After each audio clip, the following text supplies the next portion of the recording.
Assalamualaikum warahmatullahi wabarakatuh. Hello guys, welcome back to my channel. Di video kali ini, gue bakalan main Dimension Rift Extreme solo Clarice, sang karakter yang terlupakan dengan build masokis. Kenapa gue sebut ini build masokis? Nanti gue bakalan jelasin di akhir video, dan juga gue bakalan ngeliatin equipment dan status yang gue pakai. Jadi untuk sekarang kita lanjut aja ke gameplaynya. Let's go.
Oke, dan untuk buildnya kayak gini. Atribut poin gua pakai 3 dex 54 STR. Dan untuk status gua pakai crit rate 80%, CDR 70%, MP cost 80%. Gua nggak bisa bilang ini build terbaik buat Claris, tapi mungkin bisa gua bilang ini build Claris terbaik yang bisa gua pakai sekarang ini. Soalnya gua masih pakai beberapa part equipment yang asalnya gua bikin itu buat karakter chest. Makanya buat efek tambahannya itu masih agak kurang bagus. Dan juga sebenarnya gua masih agak bimbang untuk crit rate antara gua turunin ke 70% atau gua naikin ke 90%, itu masih agak bimbang ya. Dan untuk cooldown, jika kalian yang belum tahu, skill Relentless Assault yang bisa nambahin cooldown itu tetap maksimalnya di 80%. Jadi contohnya ibaratkan seperti sekarang ini, cooldown saya itu 70%, terus gua tambahin pakai skill Assault level 1 yang nambahin CDR 30%. CDR gue itu nggak akan jadi 100% dan tetap aja di 80%. Makanya gue masih agak bimbang cooldown ini antara gue turunin ke 50%, jadi gue pakai skill Relentless Assault level 1, atau mungkin gue naikin cooldownnya aja ke 80%, jadi sekalian gak usah pakai skill Assault.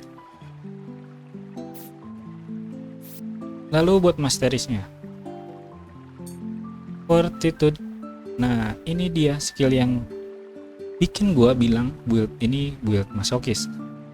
Ketika Claris terkena status negatif, affinity akan meningkat dengan pesat. Sama aja kayak orang masokis yang kalau lagi disiksa malah makin bersemangat. Nah, dan juga jika kalian lihat gameplay gue yang sebelumnya, gue itu pakai Green Mushroom dan itu tuh gunanya buat ngaktifin Masteries yang ini. Jadi Green Mushroom itu berperan sebagai convert atau item yang bisa nge-convert HP kalian itu jadi affinity point. Jika kalian mau coba Masteries ini atau coba bermain-main dengan Masteries ini, ada bagusnya kalian gak jual semua Green Mushroom kalian. Selanjutnya Inner Affinity, ya ini bertujuan biar gak perlu terlalu banyak HP yang gua convert biar bisa masuk ke mode Soul Resonance. Karena ya orang masokis juga kalau disiksa terus pasti mati ya. Lalu yang level satunya gua pakai skill Knight. Kenapa gue pakai skill ini? Karena di Dimension Rift itu banyak monster yang berdekatan, sehingga peningkatan attack-nya itu kemungkinannya jauh lebih tinggi. Atau mungkin jika kalian kurang suka dengan Masteries yang seperti ini, kalian bisa naikin skill Knight jadi level 2, skill Masokisnya level 2, Inner Affinity level 2, dan level satunya kalian bisa pakai Sharp Card, Relentless Assault, ataupun Initiate. Nah itu tergantung kalian ya, bagusnya di mana. Oke, mungkin segitu dulu yang bisa gue sampaikan di video kali ini. Jika kalian suka dengan videonya silahkan like, jika kalian suka dengan channelnya silahkan subscribe. Thank you for watching.